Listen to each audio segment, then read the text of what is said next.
Hello and welcome to Staying Up with Cami and Taryn. I'm Cami. And I'm Taryn. And every night we get to have a sleepover, but every week we invite you to join us. So thanks for staying up. Thanks for staying up, peepees. Hi, darling. Hi, honey. Hi. Hi. How are you, cutie? We've had a kookalunka munga chunga week. It has been. Oh, start the timer. I need to know how long we're chit-chatting to these fools. We took down corporate America. Oh, guys. We didn't mean to. Oh, I have such mixed feelings about it. We're not going to go deeply into it. If you want to go to mine and or Taryn's TikToks, we made videos. But basically, I think we told the PPs when your diamond first fell out of your engagement ring. Maybe. The short of it is that I have had a nightmare of an engagement ring experience with Vrai. Cammy's has had no issues. We have other jewelry from Vrai, totally fine. But for whatever reason, my ring has just decided to fucking flake out of town. Yeah. We've sent it in 3 times. It's just total madness. And we finally put our foot down now because my diamond fell out again this weekend. It was like loose immediately when you got it. Yeah. Which we were like, whatever, is fine. Send it back. Got it fixed. Well, there was drama with that, but we're not even going to go into that. Then it fell out, and we got really lucky and found it when we were at the park. Mm-hmm. Taryn had it back for like 24 hours. Somebody said, like, yeah, you can't sleep in your ring. I'm like, she didn't even get to go to sleep in the ring. I didn't even She doesn't sleep in a ring, and she couldn't even go to sleep. We went to So back up. dinner and Futch. Yep. And then got home, and Taryn went to the bathroom and looked out, and her diamond was gone. Bruh. So we didn't get as lucky this time. We did not find the diamond. And whatever. We asked if they would help us out. Could they replace the diamond? Because it was clearly their fault. They said, no, we will not replace the diamond. And we were like, that's fucking crazy. And then we took to TikTok. And not even in a way of like, we're going to expose them, but more in a way of like, we've talked so openly about our ring experience with Vrai. Exactly. Let's like detail what has happened and share it, and people can choose to shop at Vrai if they want to shop at Vrai. And now we're like at that thing's at like 2 million views, Cammy's little video. Oh, people love like drama on TikTok, which is so funny. I was talking to my manager Maddy about it because I was like, she was like, holy shit, I just saw how many views your video has now, and this was like when it hadn't hit 1 million yet. And I was like, I know, I'm kind of feeling stressed about it. It just makes me uneasy. I think TikTok especially can be so intense. Like the comments of the company were like flooded with people are hysterical, I will say, very funny, but it was just so intense, and like it being on our behalf made me feel uneasy. But my manager made a great point and was like, this is also like your brand that you're protecting, because you shared your ring with your audience. Like if you typed in the company name on Google or TikTok, a video of me sharing where we got our rings, it's not sponsored or anything. People kept asking about our rings. And I was like excited to find an ethical option. Came up. So it's like, if I've been promoting this company, I need to share when it's not something. Like I care that people can trust me. I'm never, whether it's an ad or not, sharing something that I don't believe in. So if I've shared something and now my opinion has changed, it is my responsibility to share that too, which made me feel better of like, well, you did it. You fulfilled your responsibility, honey. And now they've had to fire their whole staff. I'm just kidding. No. Stop. That's crazy. I'll have a full panic attack right now. But it's resolved. They refunded us in full, and we're going to get you a new ring, baby. Are going to get me a new ring. So many companies reached out and people recommended good places. So if you are in the market of like shopping for an engagement ring, as quickly as I can, because it's a lot to sift through, I'm going to make a list of all of the recommended places or people who reached out to us. Do your own due diligence and research, because they're not companies that I have purchased from yet. We might, like, we haven't decided where we're going to get Taryn's ring yet, but I'm going to share an extensive list and encourage people to like comment if they've had good, bad, whatever experiences with these companies. No, God, I don't want to take down a new company. I'm going to be like, but let me know if they suck. So I will share that and post it on my TikTok soon. So if you are looking for a reputable company, but a lot of people said just like shop at your local jeweler. They're amazing. So I don't know why that sits funny with me. I need to sit with that. I think because of your job and like at startups, like a lot of these companies suck because they only care about their marketing and not about the quality of their products. But you've worked at companies like that and you see how deeply people do care about their product. And I'm like, if they've gotten bigger, that's not always a bad sign. That is maybe a sign that they do something really great. But it can be a bad sign too, which is the problem. But so could your local jeweler. For sure. So that's where I'm at. How do I just trust Joe Schmo down the road? You get recommendations. I know. You know? Our neighbor, you guys, is like, we have so many neighbors on this street that are just, they have a million guys for everything. Or they are the guy and can do a million things. And our neighbor, first of all, he randomly sold Cammie's car for her at a great price. We never left. It never left the house. Someone came, appraised it, took it. It was crazy. I was like waiting for months for it to just like show up back or like get a call from like the police and they're like, your car's been stolen. I'm like, I sold that. Then like when our roof caved in, he like came in and had so much to our roof caved in. That's dramatic. He had a small hole in the ceiling of our kitchen. Anyway, he came and was like, what can I do? Blah, blah, blah. We're so lucky. And then he texted us and was like, yo, I saw your video. I can't handle my friends getting swindled like this. Let me fix your ring. And we're like, oh, do you have like a good jeweler? And he's like, no, I have so much mounting. I have all the tools. I'm like, okay, jeweler neighbor. So cute. So literally, if you need like ride or die neighbors, Armenian neighbors. They're the people. Oh my God. The nicest, most helpful, most like thrifty. What? I have to share the story of me going to check on the neighbor's dog. Yeah. I went. Oh, I was like, what happened? So crazy. Our neighbor, also Armenian, went out of town. Also amazing. Also has a million guys for everything. Also helps us out with anything we need. The best. He never asks us for favors, but when he does, it is just to check on his dog, Bobo. Mm-hmm. And Bobo's perfect. Yeah, we can't do much for him. Unfortunately, this is not a two-way street. People aren't coming to us to help them. I feel like he like low-key owns like half of our city somehow. Everyone's so. Like, I think he actually really owns our house. We don't own our house. He tried to buy our house before we bought it by like offering cash at a discount. At like half the rate. They were like, no. And he was like, yeah, well. And he's the kind of guy like, you should have sold it to me. Yeah. He's the funniest. He's like always wheeling and dealing. But he has a really old pit bull that like is the sweetest little girl in the whole wide world. And when he goes out of town or is like gone for a full day, whatever, he's like, hey, will you just go check on Bobo? I went the other day. I pulled up, go to the door, and notice behind me that one of his guys is coming through the gate, like one of his like they're contractors working on his house, or whatever. Yeah. And he's helped us with something before too, so we know him. And he comes through the gate, goes parks down there. I just assume he's working on something down there, so I go inside the house and I'm like playing with Bobo, everything's normal, blah blah blah. And then I hear him kind of like yelling a little bit and I'm like, what is going on? And I like peek through the door and I see him and I'm like, hey, just to not scare him. I don't know if he knows that I'm here. Yeah. And I'm like, hey, and he has a machete. Literally a machete. And, and I'm like, what are you doing? He's like, did you just see that guy? And I'm like, excuse me? And he's like, I swear I saw a guy run through and over this hill. I'm going to go check. And I'm like, so frightened. Yeah, I'm so afraid. Like, oh, Lord. I was like, I'm never coming back here. Sorry, Bobo. Fend for yourself.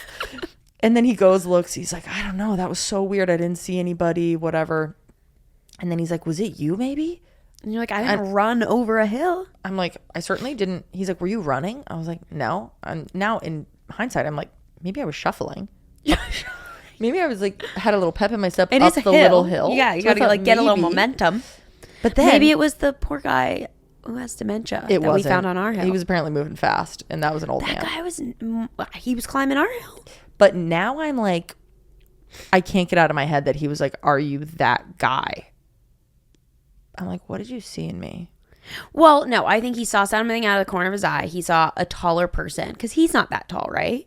No, he's a little shorter than me probably. Yeah, and he knows that our neighbor isn't very tall. Yeah. So he probably just saw like a taller human when he didn't expect anyone to be there. What I feel like he saw was like, you know, when those Bigfoot sightings? That's how I feel. What I feel he saw. Why am I picturing like your arms swinging like... But I'm also like, I had my laptop. Like, there's no way I was like, had speed. No. But maybe out of the corner of the eye, he got confused. Anyway, get Armenian neighbors are the best. Oh my God, the best. Not just stereotype, but at least it's a positive stereotype. Yeah, they're great. I've never met an Armenian that I didn't like. They're the best.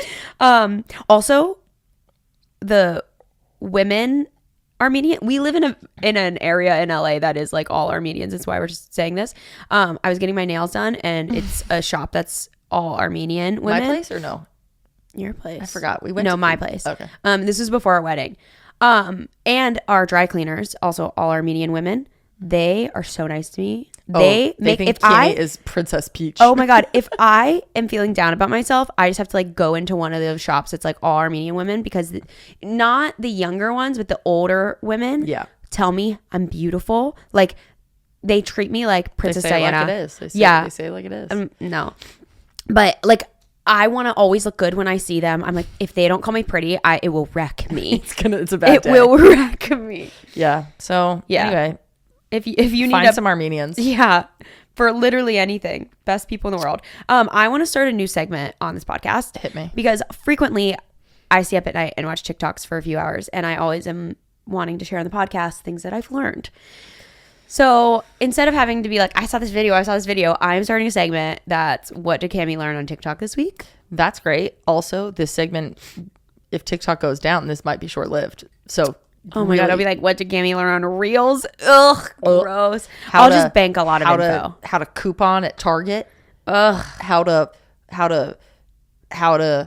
keep food 2 days longer than you're supposed to. I feel like that's the stuff I see on Reels. Yeah, I do watch those ones though, on TikTok. Like I watch a lot of like how you should store your food. Anyways, I learned what was that? The other day when we brought rice home, which was so crazy. We never really bring food home after we go eat. Yeah, you got to be very careful with rice. Rice is a big one. And then you asked me the next day, should we put rice in our bowls? I said, oh, you just don't want to eat cold rice. Like, and I used to do that all the time. I'd have like cold leftovers. I saw a lot of different. You got to heat it. I've looked this up. Okay. I have learned this. Okay. I learned a sad fact this week.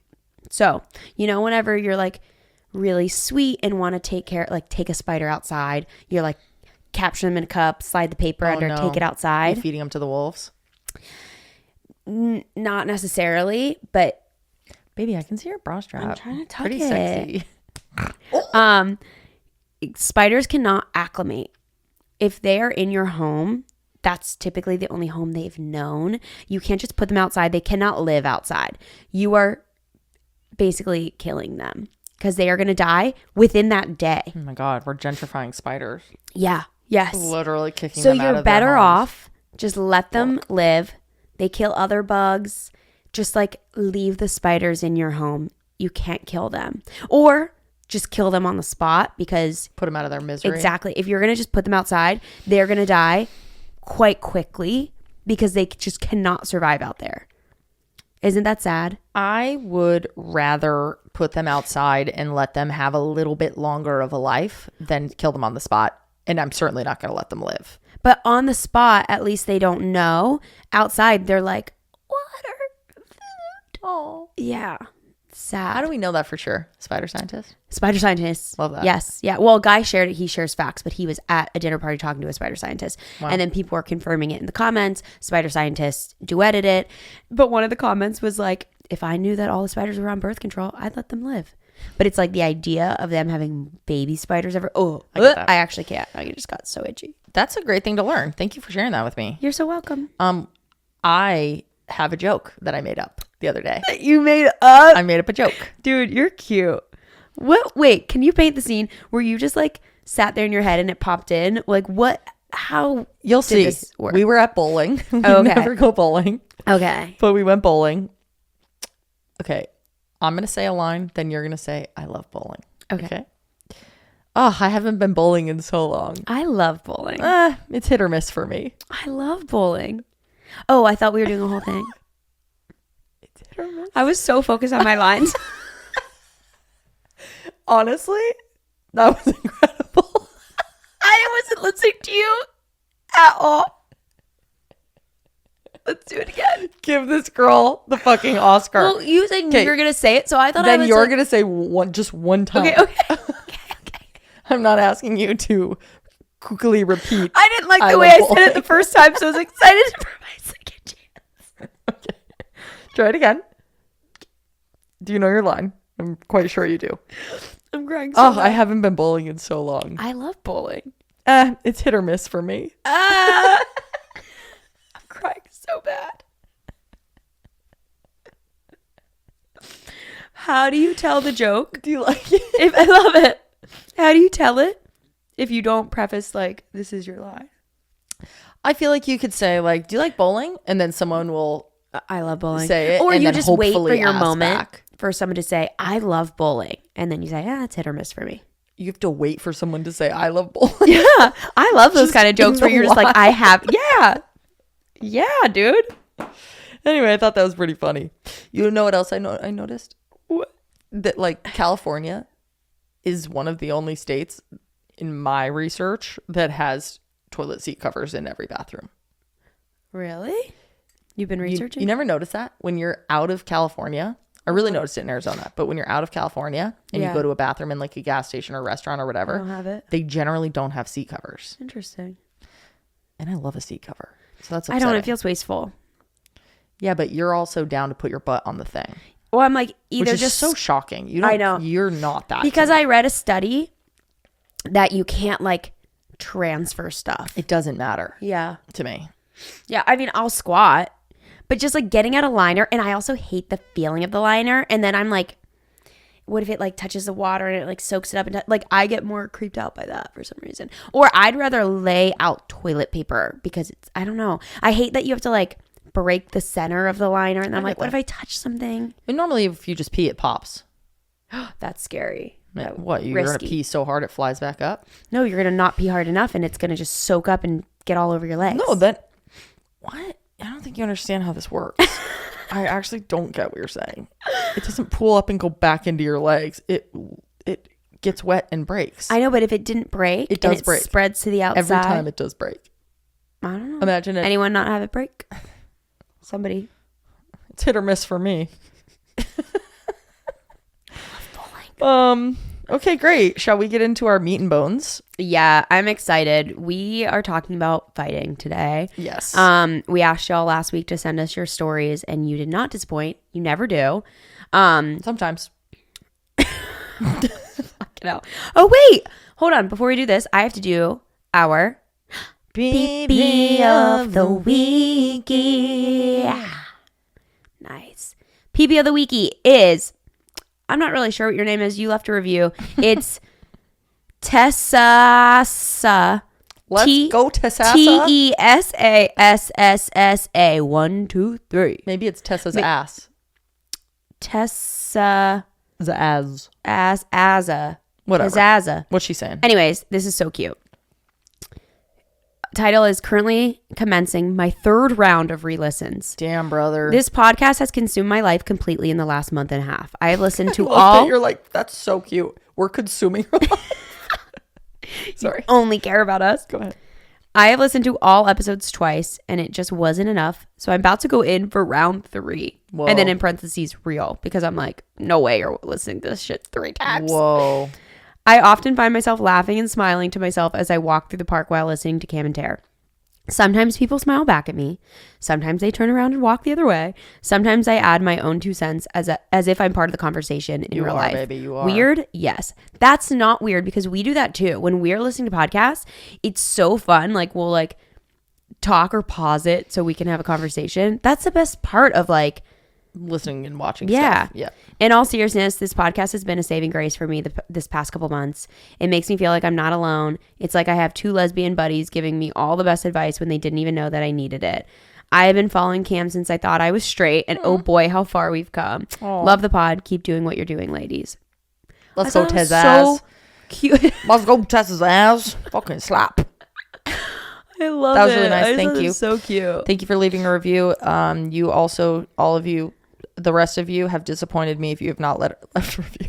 Please go do that. Yeah, I guess you guys can disappoint. Go do that shit yesterday, bruh. Yeah, truly. Okay. I just thought that was so nice. Wait, look at me. What? Can I talk about one thing? Can I say one thing about it? I don't know what you did, but go for it and I'll just edit it out. No, if look. not, I think they can hear you. Okay. It's like coming up on the mic. You can, we can see the little like wavelengths for the microphone. Can I just say, sometimes some of you are out here commenting on these videos or like Tuesday or whatever. Like, what did you think of Shannon and Carrie's episode on this or I was that? like, what are you about to say? You guys, in what world do you think are we going to be out here Sharing any opinion. sharing a single opinion? What are you thinking? I actually, every time I see one of those comments come through, I'm like, Do you literally think that I am going to publicly be like, here's how I feel about real other people in our lives Who I know. who she was with forever, whatever.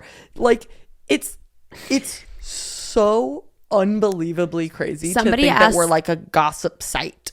And to gossip about like actual humans who we know. Actual was real people crazy. whose numbers are in our phones. We could call them That's- now. It's like, we, what? we have to run into. Somebody asked me my opinion on the scandal.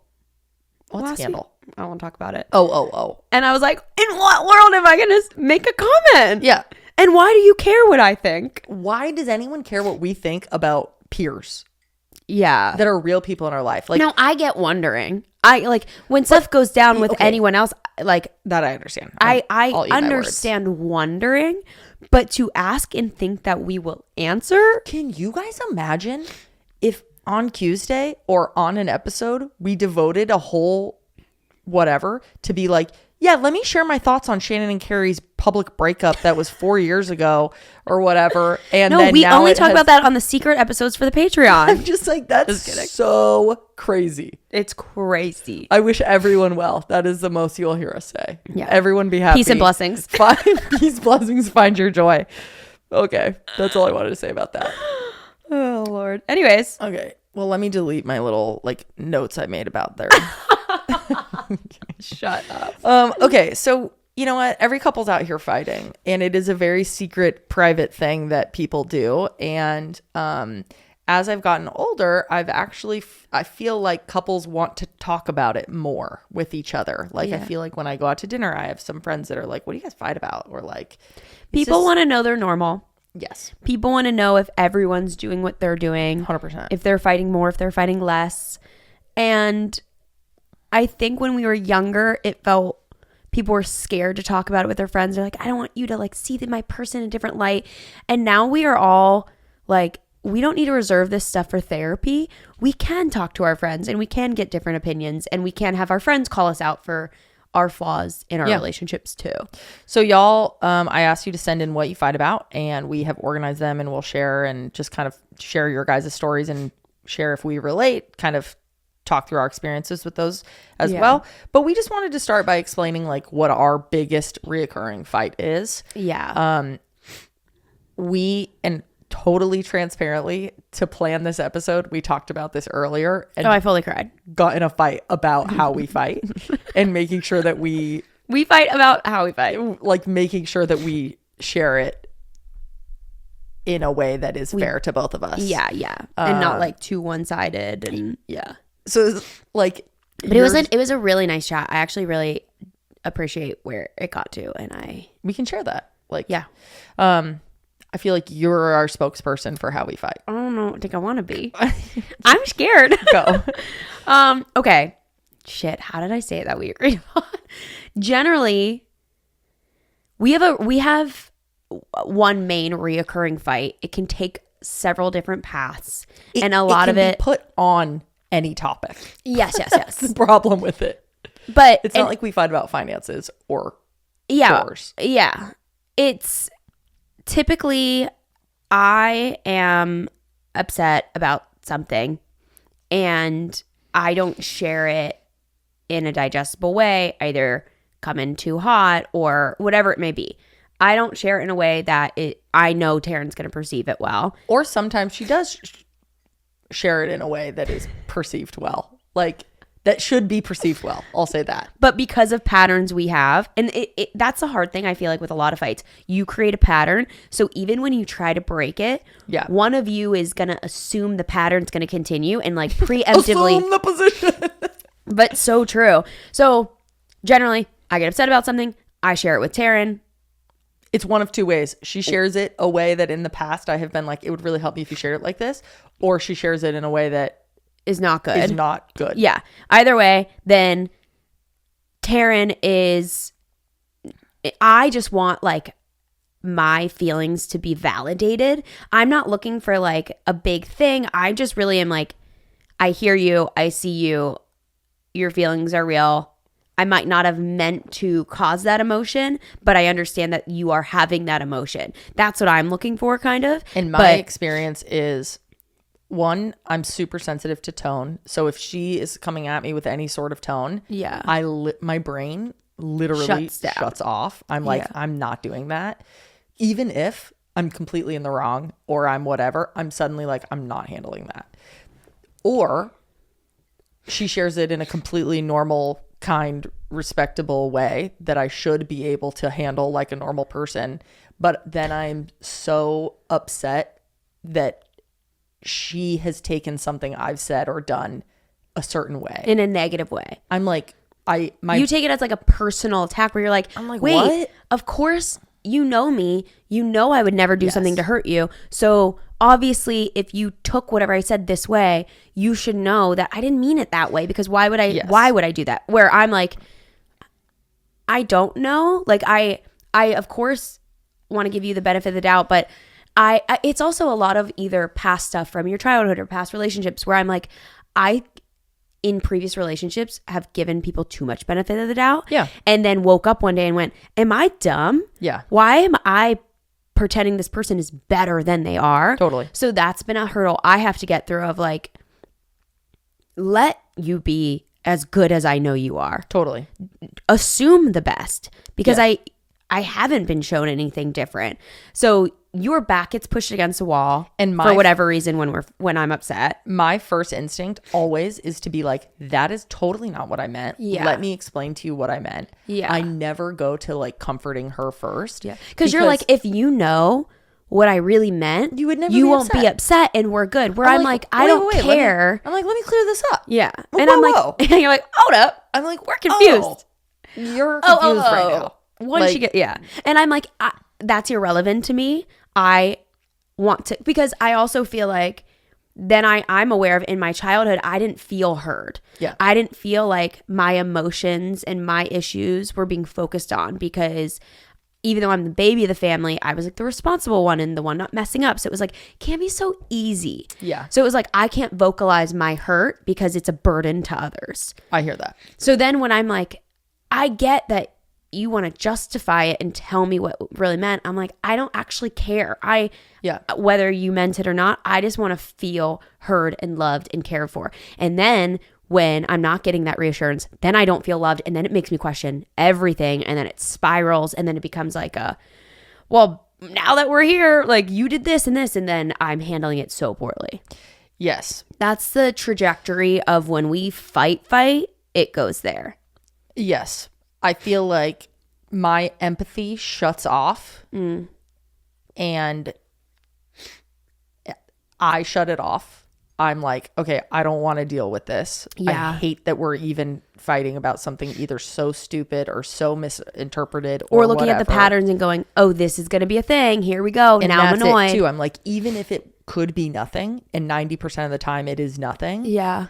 I'm so scared that it is going to get to where it has gotten in the past, where it's just like a blow up for nothing. And you're like, how are we we're not talking for a few hours. It's just like uncomfortable. Yes. I'm like, that I immediately am like, I can't do this. Yeah. And then I find myself apologizing in a super rude way, because I'm just like, I'm sorry, you're right, I shouldn't have said that. Yep. Okay. I'm like being sarcastic and rude, but just like, in my head, my brain is like, okay, that's the shit you have to say, but I'm not putting any heart in it because I don't believe I should be. Mm-hmm. Like something I really... Yeah, you're like, oh, what? This is so stupid. Yes. You're being dramatic. Here we go again. And something that I really want to work on and have like, not super consistently in therapy, but I've brought it up before, is like, I feel like I am losing by apologizing. I feel like I'm admitting that the way you took it was what I meant. Yeah. And so I hate that, because it feels like I'm being like, I'm not saying that you do this. This is in my head. What I'm feeling is it feels like I've been gaslit into thinking that I meant something that I didn't mean. Yeah. You're like, and if I apologize, I'm taking ownership that she was correct in the way she took it. 100%. When that's not at all it. 100%. Yeah. You know, one thing that I realized too is like, I'm so sensitive to tone. Yeah. And when I've been around your family versus my family is very like, talk about nothing. Nobody raises their voice. Mm-hmm. We're all very like, just passive aggressive. And no one's sharing they're upset. No one's really sharing that they're upset. Yeah. But you can feel it a little bit. And I feel like your family is more like quick to share or that, just quick to just have a tone. Yeah. But you get over it way faster. Yeah. Like your brother or your mom, like you, not really your dad. He's just kind of there. but like the three of you are quicker to be like, yeah, and bicker. then to bicker. And that is what scares me so badly. But I just never had it. So I'm so allergic to like the bickering thing. Yeah. Which is just really that's interesting. really Do you feel that? Yeah, that's really interesting because I feel like my mom and I will bicker. My brother and I kind of go in waves. I feel like he's pretty quick to jump at me. I don't do it as often to him because it doesn't go well. Because if I do that to my brother, my mom jumps in at me, and then I'm like, this is gonna be bad. Like, yeah, I don't think my dad and I do it to each other. But your dad does it to your mom. Yes, there's like weird, different dynamics of like it's not everyone to each other. It's like green light to go there. And like sometimes it only goes one way. Yes. Which is really interesting. But from a passive aggressive family to watching like you're open like, oh, you bickering said and that? tone. Yeah. I'm like, oh my God, they can just like say shit and no one's upset for a long time. Yeah. It's really interesting. Which has been really interesting. I feel very in the middle of that because I do it to some people, but then like, I mean, you saw when we were home, my dad said something and it hurt my feelings. I never say it to him. I walked away and was like, I'm gonna cry because you guys like both upset me at the same time, and I was like, oop, don't like that. Where if my mom said something like that upset me, I would just say it right away. I'd be like, whoa, not cool. Yeah Very interesting. I just thought that was interesting. That's super interesting. Anyway, so that's our fight, and that's 30 minutes of our fight. Shit, sorry guys. It very unfortunately can take any form onto anything. Yeah. So it can be, which that's unfortunate, but the good thing is we don't have like major lifestyle fights. We don't fight about anything. We don't have a thing that we fight about. We just fight about. We fight about everything. But what I was very relieved to hear is that is the story for so many of y'all. Oh my God. It's tone, actually, these are so cute. Tone is the word that has come up across all of this. Yeah. Do you want to read the first one? I do. So we're just going to go through some of these stories and talk them out. So the dogs are running around upstairs. Sorry. Me and my partner fight often about tone of voice, the way we speak to one another, and how we are perceiving what the other is saying. Maybe based on a lack of understanding for the emotions or needs of the other person. Then that leads us to being short and temperamental. I feel like this should be such a small fix and a simple problem we have. It's not about super big issues, but at the same time, it does feel pretty big. And I feel like we go in circles with our fights and would love to find a solution. Lots of love. Whenever I hear you two get in tiffs on the pod, it feels relatable, and I would love to hear what works for y'all. Oh my God. Nothing works for us. This isn't relatable at all. I have no idea what you're talking about. That's so funny. I do feel we have gotten a little bit better. We've gotten better with... I think it's reframing. It's really stressful to be like, we're on this cycle and it feels impossible to get off. Instead of seeing that as a negative, thinking of like, I can get off at any point. Yes. In the middle of a fight. Roller coaster, I can get off. If it works in this like domino effect this way, it can work in reverse, where it can be, if I stop the pattern, I am stopping the pattern. Even if we did 10 things first, if I kicked off and I did this and then you did the thing back and blah, blah, blah, as soon as I want to get off, you have to get off too. Yes. If I throw a wrench in the cycle, it stops the ride for both of us. And that's such a healthy way to look at it. I just refuse to get off of the cycle. I don't think that's true. That sometimes. Of course, sometimes we still have this. But like this morning, we had like 2 little hiccups when we were talking about sharing our fight today. Yeah. And this morning, I shared something and you had said something that surprised me, and I went, what? Really? And that upset you. Mm-hmm. And I could have then been like, I said you were sensitive, and then you got sensitive about me calling you sensitive. Yep. And I could have been like, I could have kept going, but then I stopped. Yeah. Then when we were downstairs, we fought upstairs, then we fought downstairs. Then when we were downstairs and my feelings got hurt. Yeah. And one, I don't think I kept going with it. I just felt sad. And instead of like going in more, just was like, let myself feel for a second. And then instead of you getting irritated with me getting upset, you paused and were like, no, let's take a minute. I do want to talk. And then we had the biggest breakthrough. Like, you said so many sweet things that I've like honestly needed to hear. You guys, I went to her and hugged her, which I know that sounds like nothing. But, it means so much to me, and it's so hard. It means so much to you. Yeah. And it was so hard for me to be like, you know what? I'm not happy with you right now, but I will still give you comfort because you are my person. In a fight, physical touch is so my love language. And you know what? Like, I'm like this. Yeah, you're like, don't come near me. Yeah, stupid. Yeah, I'm like, don't. Like, I don't want to touch you. I feel like Puss in Boots, and I'm like, please. Yes.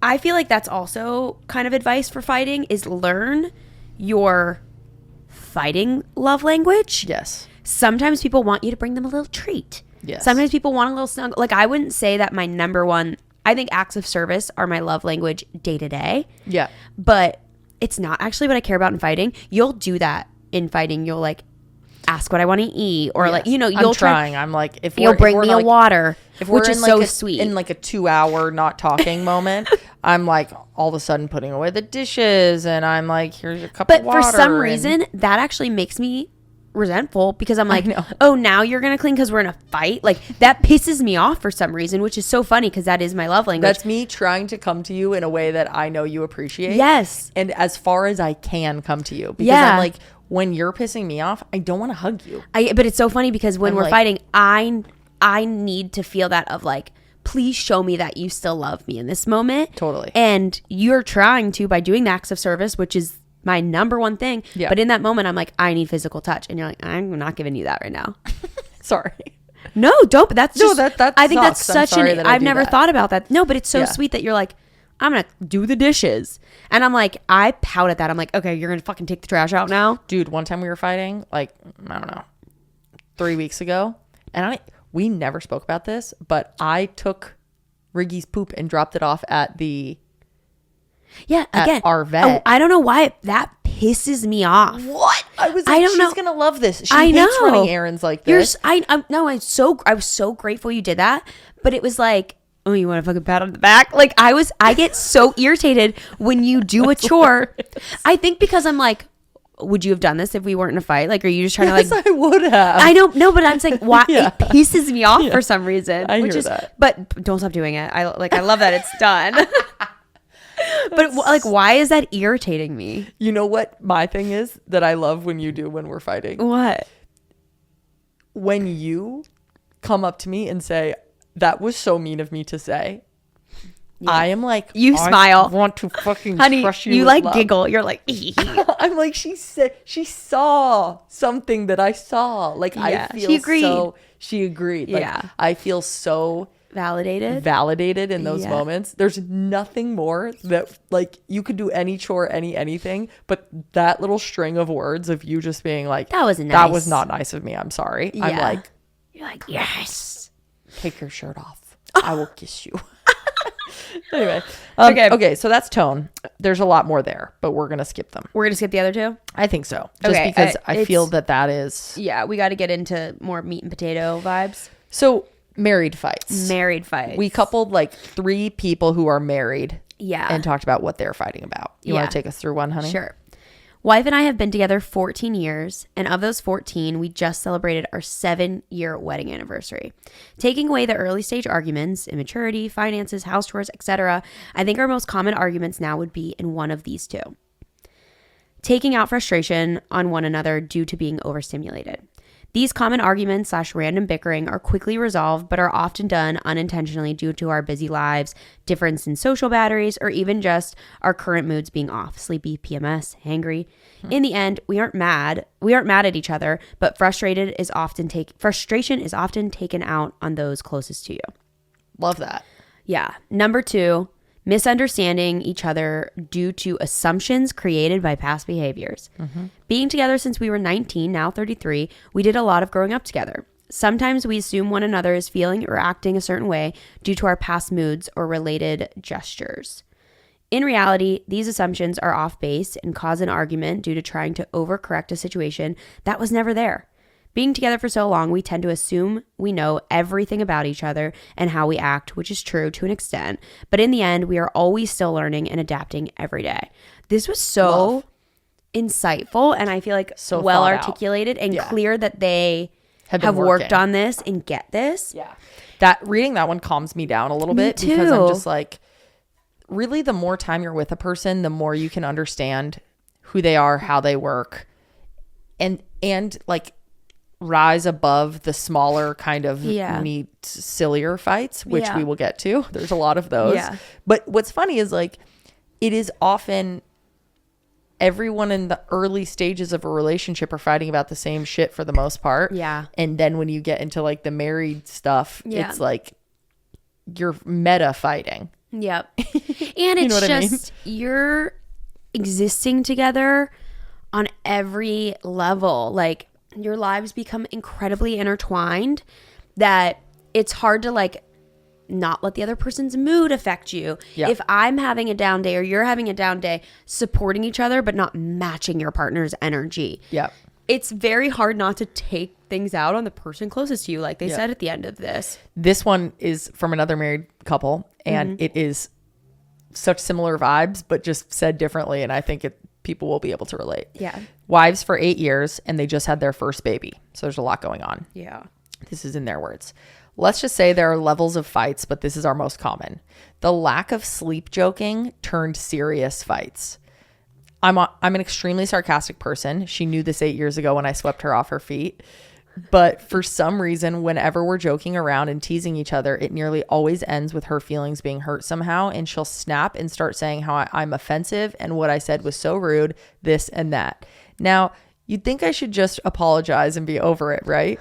No, that would be too easy. I apparently cannot do that.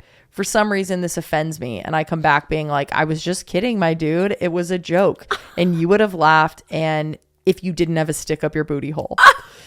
And she's all, well, it's not funny. This then makes me feel terrible because we were just joking around. What the fuck? I didn't intentionally mean to upset you. So now I'm upset that she's upset. But I don't feel like she should have said anything about it in the first place or been upset at all. But she thinks she does have a right to. So it's this enormous spiral on and on until somehow it turns into, well, you don't love me anymore, or you barely kiss me throughout the day, or I changed all the diapers and you only did one, and so on. Just ridiculous shit until the child has needs to attend to, or one of us walks away because it's a cool off time. While we just ignore each other and move about motherhood, focusing on our son, is when we come back to life.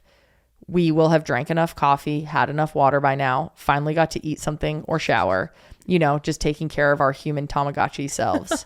Usually while we're making dinner and start existing again, someone will bring up the fight. We'll start mimicking how the other was being in a funny way during the argument and legit be cry laughing at each other, wondering why in the world we get so hyped up about it in the first place.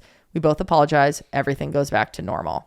Is that healthy? We certainly don't know, but we truly find it hilarious in the end, and maybe we're just insane and this is not normal at all. LOL. Cute. Oh my God, that was like written in your tone. Like, I'm like, did you submit that? Look, I don't know if it's healthy, but I know that it is normal. Yes. Is what I would say. What were you asking if it's healthy how they handle the end bit? I think yes. If you can come back and laugh about how it was, but maybe let's work on like trying to keep that at the forefront of our mind when it kicks off of like, we are going to be laughing about this a couple hours. Cause I hate when we have like tension for a prolonged period of time. I'm like, oh, why? And when we fight, I feel like I go into like a depression hole where I'm like, I can't focus on anything. It takes me out of everything. Like, I'm not doing work well. I'm not talking to friends well. Like, nothing feels good until it's solved. Nothing feels good until it's solved for me, but I do start to like do other shit. I'm like, suddenly I need to go to the mall. Yeah. You like, I see you like, you're laughing on the phone with a friend. And I'm like, why the fuck is she laughing? Or fighting? I'm like, I think I take it as like a timeout from our relationship. Like it feels like But why are you thriving then? You should be devastated. I'm sad. I'm just also like, what else should I do now? I know I have a couple hours to myself. No, I just rot alone. You do. It's sad. It's really sad. But what I will say about that too is like, I think one thing that scares me, and thank you for sharing this in your story, is like one thing that scares me is that once we have a kid, we will just use the kid to be the thing that like brings us together. Yeah. Instead of like healthily learning how to handle our tiredness or like how we are or whatever, or our problems at their core. So I think like, obviously I don't know what that's like not being there. You've been there for much longer than I have, but that's something that I really want to work on with us so that like that doesn't, you know, you never want to be those couples that like their only thing they do together is the stuff about the kid. Totally. You know? Yeah. Cool. Okay. Next story. Let's talk health. Yeah, let's do it. Okay. I'm 27. I'm a bi girly with a husband that's 10 years older than me. Everything is perfect. The sex, the commitment, the feeling of safety and true love, the dream about our family. But I'm from the family that's filled with medical doctors. Lucky. I know. I knew you'd be jealous of this. My mom is always talking about new research with what's healthy or not, about dying, about illness that we will have if we won't change our diet, lifestyle, etc. No, you'd hate this. Count your fucking blessings. No, you would hate that. I would love the this. mom's always talking about like. Well, I'd tell mommy, shut up. Shut up, mom. Intervene when you need. I would never tell my mom, shut up. Yeah, but like, whoa. No, I would say, hush, mama. I say, mama. Hush, no. puppy. My husband is from a totally different family. Okay. They don't care as much, are way more chill, don't care as long as they are healthy. I mean, they are just happy doing their thing until something is wrong, then they act. But they don't care as much as we about the diet, fitness, checking your blood every once in a year, etc., etc. Once a year, I think is what they meant. It makes us fight. I get sad and angry that my husband eats fried things so often with a lot of fat instead of veggies. I know I have control issues. We talk about it. I am doing therapy. I'm trying hard to be a supportive wife, but I'm worried that he will die sooner than me, will leave our family, and I will be alone. Aww. When I see that he opens a can of beer in the evening, as people sometimes do, I get stiff and stressed, and all I can see is the headlines and articles about alcohol being deadly. Help. How can I stop seeing this so black and white? Damn, dude. That is really tough. I think especially with any partner, but your partner's older already. Yeah. So it comes with like I want to keep you here forever. It's already something at the forefront of my mind that you most likely will pass before me. I want to bridge that gap as much as I can. And men do die sooner than women normally. Oh my God, don't scare her more. Sorry. Girl, just start eating fried foods too. No, I'm just kidding. Smoke, drink. I think, look, we are not in that situation. So whatever we say is just completely, we're just saying shit. But I think one thing I would try to do is like, I actually don't even know. Everything that flipped through my head, I was like, that the way you just went, but like, I honestly think focusing on the things that are a together thing, like we eat different foods. Yeah. So whenever we are cooking at home together, you're going to eat what I'm eating. You're not typically making a different and separate thing. So maybe trying to do things together more, finding like a hobby for the family of whether we're walking, like add in things that you can do together that are healthy instead of taking away the things that they enjoy and bring. Like I get his mindset of, well, we're all going to die someday. I could die in a car crash tomorrow. I want to enjoy little things, but also respecting you and trying to prolong life. Like I was scared of doctors when we met, but I know that you have health anxiety. So it was important for you that I go and get checked up a lot. So maybe we do checkups more often. Mm-hmm. The blood work thing of doing that yearly, that's something that you guys can compromise a little bit more, where maybe he is having a beer at the end of the day and that is his vice. Maybe he is having fried food every now and then, but maybe a little bit less. Maybe we are at least compensating that by going to the doctor and making sure he's healthy. Yeah, it feels like he needs to just understand how important it is to you, and you guys need to have some sort of compromise and meet in the middle situation, because you clearly think differently at a meta level about health. So it's like, what can you let go of? Yeah, and let a little control go. He give, and don't have fried foods 3 times a week. Yeah, or something. Let's just find a little bit of balance. Yeah, and sometimes it's easier to not hear it from your partner. So whether there's like, is there a friend of his that is more active, or just agreeing to going to the doctor so that the doctor can either, if the doctor says, you know what, your heart looks great. Yeah. I think maybe we might need to pull back on the fried foods eventually, but I'm actually happy with your heart looks. Or they go, you know what, there is signs. Yeah. We do. Sometimes hearing a doctor say it instead of just like, well, that's your opinion that this is unhealthy. I'm sorry though. That sounds hard. Yeah, that is tough when you have such different views on that. Okay. Now we're going to get into what I categorized as miscellaneous. Okay. I'll start with toothpaste. Toothpaste. Let's go. These are no longer married people. Not like they got divorced, which they might have. But I'm saying we're out of the category they are of people dating. Who said that they are dating. Were married. They are calling them girlfriend, boyfriend, whatever it may be. We are not getting wives, husbands. God bless her. My girlfriend has ADD and an uncanny ability to not notice the toothpaste globs in the sink or the 4 empty cans of sparkling water she's left on the coffee table over the course of the week. Dumper. Just kidding. I'll remind her to pick up. That's crossed out. I'll nag. I'm working on it in therapy. And then she'll offer to clean the whole downstairs to make up for the little messes that she's left. I don't hesitate to let her, but then feel let down when I go to pee post-clean and notice that the bathroom sink wasn't fully wiped down, nor was the counter right around the faucet where it gathers grime. There's also dust on the toilet lid and a few hairs on the shower drain. So then I finish the job myself, which isn't appreciated by either of us. You can see the problem here. Did you relate to this at all? Yeah, I'm like, did we both submit our own stories? All of them are our fights. Imagine we're like surprised none of you wrote in. We wrote all our fights. Oh, it's, you know what? Quick advice on that. What do you think? I have had this kind of reoccurring issue in a lot of relationships where the cleanliness matters more to me and my partner just literally doesn't see it. Yeah. They're not trying to be like neglecting the area or not properly cleaning. It doesn't matter. The seat up doesn't matter. The glob of toothpaste doesn't matter. Yeah. So anyway, I mean, the goal, I guess, is that you try to appreciate the little stuff that your partner is doing while also setting some standards. You found it? Yeah, I found it. Okay. No, continue your thought. Sorry. And just like going back to like, hey, here's the bare minimum. Let me explain to you why this specific thing is important to me. And if you could just look out for this, X, Y, and Z, that'd be lovely.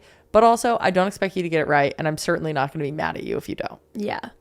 I think we have fought very little to none about cleaning lately. Oh, we're done with that. Because it's in the bag. We have made clear jobs for both of us. Yes. So before, when it was kind of just like free for all, we both live in this home. It's both of our responsibility, which it is. That left a lot of room to be upset. So let's do laundry, for instance. I was typically doing the laundry. Mm-hmm. So then I'm frustrated because I'm like, okay, well, I just did all the laundry. Now I'm having to mop the floors. Now I'm having to do this, and I'm irritated. Now we separated clear jobs, which we said we're willing to like talk through. Do we feel good about the division of labor? Now I know that I'm the laundry person. So I'm not resentful when you're not doing the laundry. But if you do take liberty and do it, I'm like, that was nice. She helped me out. Where before it was like, you're not helping me. Yeah. This should be both of our jobs. Yep. So, and then it's like the trash is your job to take out. So now, and it's, you're like, didn't do that. But it also, and I'm dishes. I put dishes away, and I load, You and load. that feels better because you know what? Then I feel like it's safe in a backyard. Yeah, it feels safe for me to say, "Hey, babe, the trash is full. Can you take it out?" Instead of it being like, "Well, I could just take this out," but I'm like, "No, that's your job, and you know that." It's much more easy to remind your partner, like, nudge, nudge, hint, hint. This is your thing. Kind of been lacking on it. Then like, I did this and this and this, and you only did that. Like, it makes it a competition instead, and 100%. that's not safe. True. I have felt as soon as we made that division of labor, so much better. And maybe not every couple needs that, but we did. Yeah. And it just feels good. I do feel better. Yeah. And then it's like, I'm the one that's cleaning, but I still expect you to pick up after yourself. So, and I can ask you that. Or if I want help, if we have like people coming over, we're going out of town, I'm going to need help cleaning today. This is what I think you should do. And I delegate, and you're happy with that. And you're like, I got it.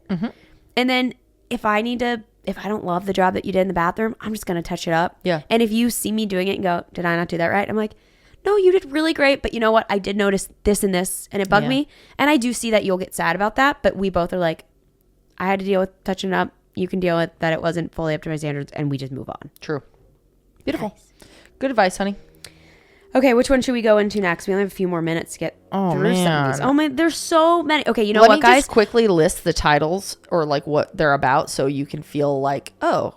We are going to read all of these on a special episode on the Patreon because I just feel like they're so fun. They're so relatable. I don't want to do a whole nother episode reading these. I thought we would get through more, but we had so many thoughts on them. We will read all of the rest of them in another episode. If you haven't joined our Patreon yet, the link is in the show notes. That was natural. Good job. Get honey. That was natural. Thanks. The other fights include fighting about body count, 2 fights about sex drives, friendship boundaries, house cleaning, independence versus codependence, learning what talking is versus fighting. It's like there's Pick some your good favorite. shit in Should we here. do one more or should we wrap it up? No, let's go with like let's go body count. Body count. That's unique. I'm bisexual and went through a big hoe phase between high school and early college. That's okay. My body count is high, mostly with men, and I think it had to do with me trying to deny that I liked women. I think my messed up brain thought that if I hooked up with enough guys, I would stop hooking up with girls.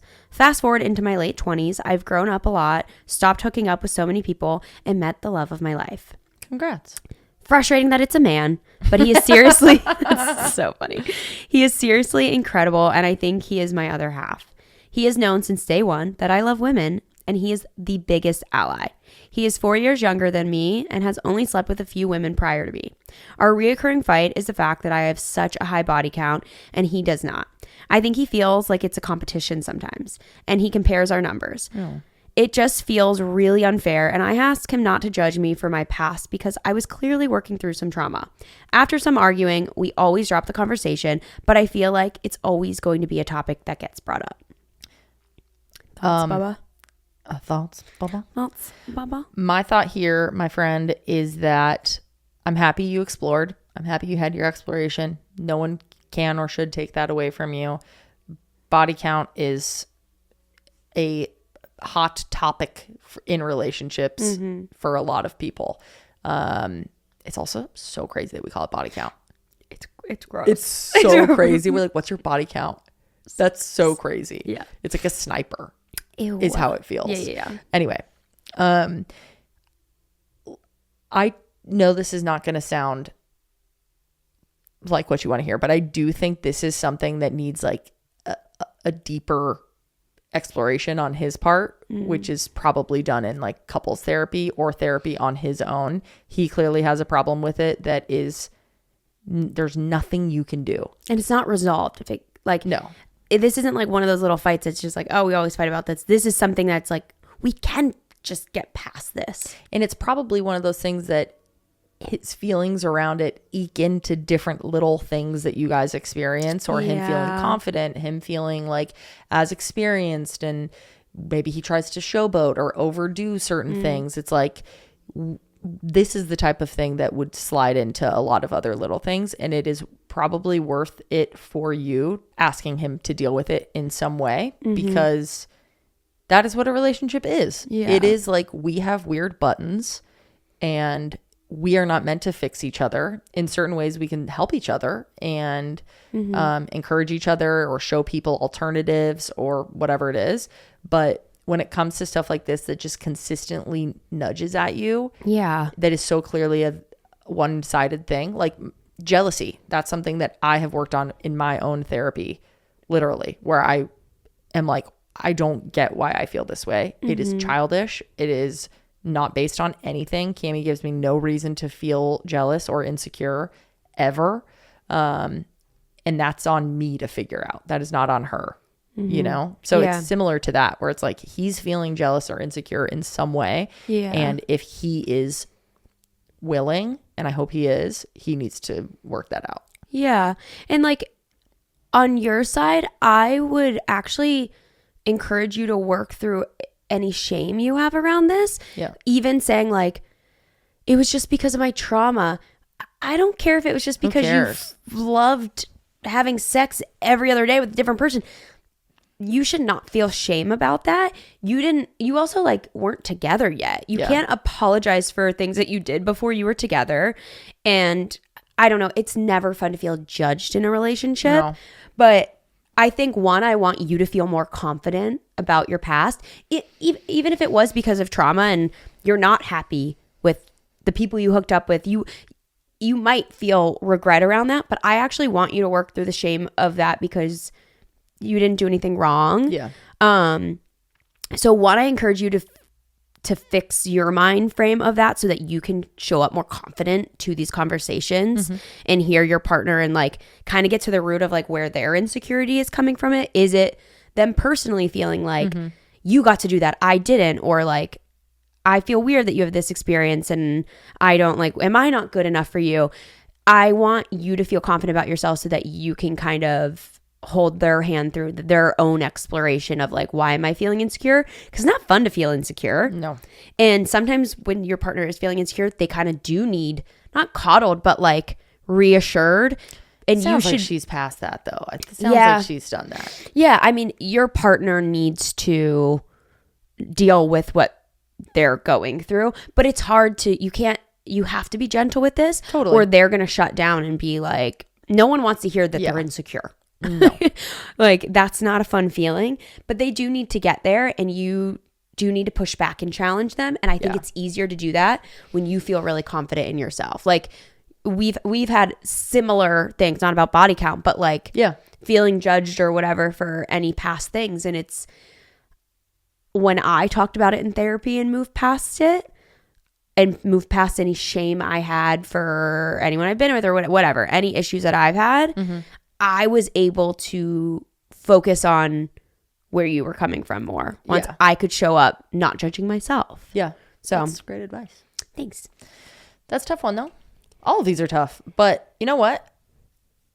Knowing our parts in fights is the best thing that we can do to even start to get to a healthier place. Not even half the battle. It's most of the battle. So all these people that are able to even articulate where you the self-awareness is really cool. Really good work, everybody. We're all working hard. Let's go, team. Let's go, PPs. Not saying you're not going to fight, but saying if you know your piece in it, maybe you'll fight a little better, a little softer, a little kinder. Yeah It's like remembering that it's not me versus them.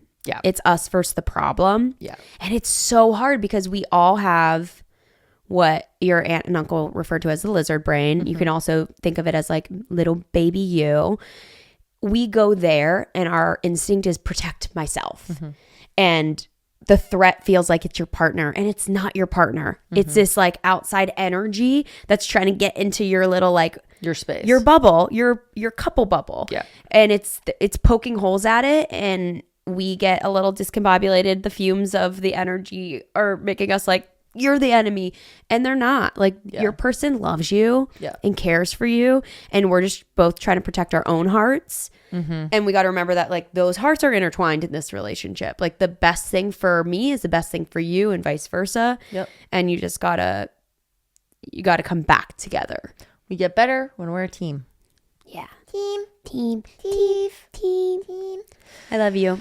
I love you too. That was really fun to hear that. let's go. We'll have a couple more that we'll get into on the top secret. What was that noise? The fuck was that, honey? I don't know. It was. I think it was outside. It was outside. I think the gardeners are at the neighbors, and I think maybe something just got like pushed over. Anyways, we gotta go check that out. We love you guys so much. We'll post the rest on episode of Top Secret, episode 3 of Top Secret. And if you want that, come over to Patreon. We would love to have you. We also have a special little group chat that's over there. And yeah, we love you guys. Thank you always for listening, for engaging. We read everything you say and do. And yeah, my favorite episodes are like whenever we're sharing the thoughts of the peepees. Like I just love, I can't wait to do a live show and just hang out with them. Brother. We love you guys. We'll see you next week or over on Patreon in a little bit. And if you want to hear what we think about Becky's So Hot. Shut up. Stop it. That shit's funny though.